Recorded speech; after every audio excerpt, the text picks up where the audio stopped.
মকর সংক্রান্তি কেন পালন করা হয়? হিন্দু ধর্মে মকর সংক্রান্তির একটি বিশেষ মাহাত্ম্য আছে। শাস্ত্র অনুসারে ভগবান সূর্য 12টি রাশিকে পরিক্রমা করে যখন মকর রাশিতে প্রবেশ করে তখন মকর সংক্রান্তি মানানো হয়।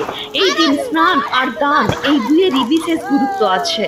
মকর রাশিতে সূর্যদেব প্রবেশ করলেই সূর্যের উত্তরায়ণ শুরু হয়ে যায়, আর দেবতাদের দিন এবং দৈত্যদের জন্য রাত শুরু হয়। আর এর সাথে মাঘ মাসও শুরু হয়ে যায়, আর তার সাথেই শুরু হয়ে যায় থেমে থাকা সব মাঙ্গলিক কাজ। সূর্যদেবকে মকর সংক্রান্তির দিন অর্ঘ্য দেবার সময় জল, লাল ফুল, বস্ত্র, গম, অক্ষত্র, সুপারি ইত্যাদি অর্পণ করা হয়।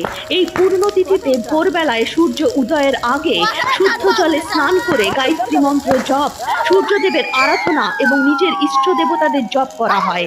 বলা হয় যে এই পূর্ণতিথিতে যে মন্ত্র জপ করা হয়, যজ্ঞ আর দান করা হয়, তার শুভ প্রভাব 10 গুণ বেড়ে যায়। বলো জয় সূর্যদেবের। Like,